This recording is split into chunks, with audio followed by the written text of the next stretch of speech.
Welcome back. Radio city joke સ્ટુડિયોમાં આપનું સ્વાગત છે. કિશોર કાકા સાથે હમણાં બાળપણની, સ્કૂલની, ટીચર્સની એ બધી વાતો કરતા હતા. પણ કાકા, એક વાત તો છે કે અત્યારે કોમ્પિટિશન બહુ છે. એટલે પ્રેશર પણ બહુ છે લા. હા, એ ખરું. તું ગમે તેટલું 3 ઇડિયટ્સ અને તારે જમીન પર નવા પિક્ચરો બનાવે, પણ તોય અમુક પેરેન્ટ્સ ને પર્સન્ટેજ જોઈએ.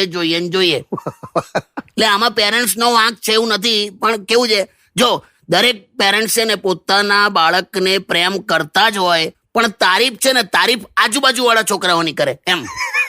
એટલે પેલો ચીડેલો ફર્યા કરે. ને મને તો જે મારતા હતા ને બકા, તો બહુ માર ખાધો. બહુલા મન તો રૂટીનમાં મારતા હતા એમ. રૂટીનમાં એટલે આમ મમ્મી મારતી હોય ને મને, તો એટલામાં પપ્પા આવે ને શું કે હું આ કામ પતાવું છું, તું ત્યાં સુધી ચા મૂક ને. કે શું વાત કરો? એટલે આમ નોર્મલ રૂટીન લાઈફમાં માર્યા જ કરે મને એમ.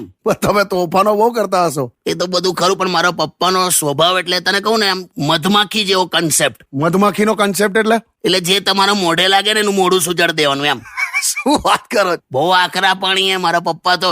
મારા સ્કૂલમાંથી જો ફોન આવે ને કે તમારા છોકરાને કશું નથી આવડતું, તો મારા બાપા હું કે એટલે તો સ્કૂલે મોકલ્યો છે, ત્યાં ભણાવો. પણ જે હોય, અત્યારે મારે છોકરાઓને એટલું જ કેવું છે કે મા બાપને અત્યંત પ્રેમ કરજો. એ લોકોના મનમાંય તમારા માટે કોઈ વિરોધ હોતો નથી. અત્યારે તમે મમ્મી પપ્પાને બહુ મિસ કરો છો ને? એવું તો હોય ને બેટા. કેટલું બધું કહેવું તું પપ્પા મમ્મીને, કેટલું બધું આપણે સાંભળવાનું. અત્યારે આ મોબાઈલમાં અનલિમિટેડ કોલની ઓફર ચાલે છે, પણ કોઈ 10 મિનિટ વાત કરવા વાળું છે ખરું? બે કાકા, તમે તો આખું ઇમોશનલ કરી નાખ્યું. ના લાગ, સત્ય વાત છે યાર. હા, ઓકે, ચલો હું બ્રેક લઉં છું. સ્ટે ટ્યુન્ડ વિથ કિશોર કાકા only on radio city 91.1. Only on Radio City.